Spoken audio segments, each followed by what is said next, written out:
Hi mga idol! Bago tayo magsimula, isang paalala muna. Ang kwentong ito ay isang fanfiction lamang na isinulat ni Breaker Dreamer at wala ito sa tunay na kwento ng slamdunk o anime. Tayo na, simulan na natin. Samantalang, naramdaman nila ang paghinto ng sasakyan sa isang malaking butik. Pinagbuksan sila na nakasuot na lalaki, mukhang bodyguard ni Sakuragi. Napansin ni Aki na hindi bumaba si Sakuragi, kaya pinagtaasan niya ito ng kilay. What now? Ba't nakaupo ka pa rin dyan? Tara na makauwi na kami. Ani ni Aki, ngumiti si Sakuragi bago umiling. May iwan ka dito. May kailangan lang kaming puntahan ng anak mo. By the way, Jane, ikaw na ang bahala sa kanya. Tukoy ni Sakuragi sa baklang nasa gilid niya na pala. Ano to? Anong siya na ang bahala sa akin? Sakuragi, ano na namang kalukuhan itong pinagsasabi mo? Naiinis na talagang ani ni Aki. Hahawakan niya na sana ang handle ng pintuan ng kotse. Ngunit hinawakan na siya ng tauhan ni Sakuragi. Tara na ho, miss. Sige sir, ako na po ang bahala sa kanya. Ani nung Jane na tinutukoy ni Sakuragi kanina. Bye mami, I love you, be happy always. Ani ng anak na lalong nakapagpakunot noon ni Aki. Sakuragi, kung ano man itong pakulo mo, lagot ka talaga sa akin. Giit ni Aki bago tuluyang naipasok sa loob ng butik. Samantalang si Sakuragi naman, inilabas ang kanyang cellphone para tawagin ang mga kaibigan niya para sa preparasyon sa mabilisang preparasyon.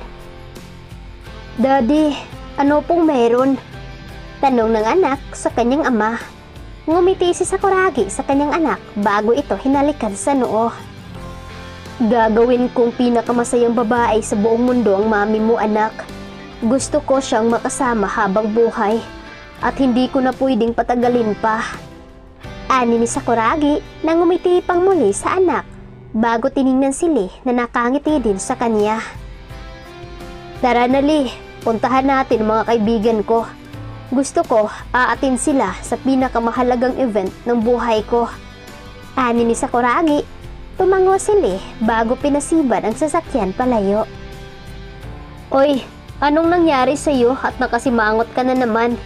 Kanina naman masaya ka Punang saat ni Hazumi, may kay Sashi na makita itong nakaupo sa counter ng bar na pag-aari nilang apat. Magkasusyo kasi ang mga ito sa tulong na rin ni Sakuragi. Bumalik na siya. Ani Sashi na ikinakunot noon naman ni Hazumi dahil hindi niya naman alam kung sino ang tinutukoy nito. Ha? Sagot ni Hazumi, umirap si Sashi bago ininom ang basong naglalaman ng alak. Iyong babaeng totoong mahal ni Sakuragi. Bumalik na siya kasama ang anak nila.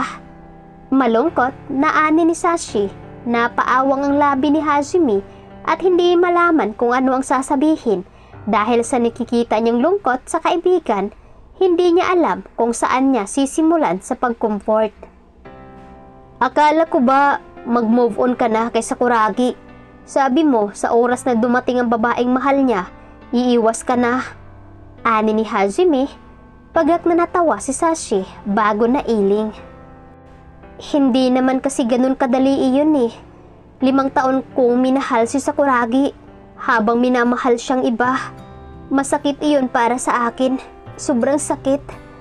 Ani ni Sashi na umiiyak. Naiiling na lumapit si Haji sa pwesto ni Sashi bago ito tinap sa balikat.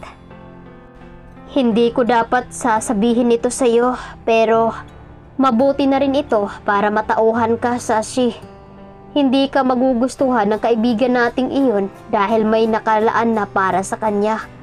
Okay lang na masaktan ka, pero wag mong iisiping may kasalanan si Sakuragi sa nararamdaman mo. Dahil una pa lang, tinanggihan ka na niya. Natigil si Sashi sa paglagok sa baso nang sabihin iyon ni Hazumi sa kanya. Kaibigan ba kita? Tanga, ang sakit nun ah. Oo, alam ko naman iyon. Simula pa lang. Pero umaasa kasi ako na baka mabago pa ang nararamdaman niya. Kaya ako naghahabol sa kanya. Ang masakit pa doon, naging masama ako na dati hindi ko naman talaga ginagawa. Himotok, nasabi ni Sashi. Natawa ng mahina si Hajime dahil bumalik na ang dating kaibigan na abnormal. Oo, naging masama ka. Pero ginawa mo lang naman iyon dahil nagmahal ka. Tsaka ang dami namang ibang taong mahal na mahal ka eh. Hindi mo lang talaga nakikita. Ani ni Hajime na ikinataas kilay ni Sashi. Hinarap niya pa si Hajime bago pinaningkitian ng mata. You mean, ikaw? Ani Sashi na may kasama pang turo ng daliri. Ngumiwi naman si Hajime na parang nandidiri. No, hindi kita type. Ang tinutukoy ko si...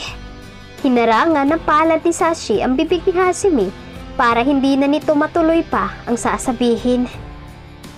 Oo na, ramdam ko naman siya noon pa.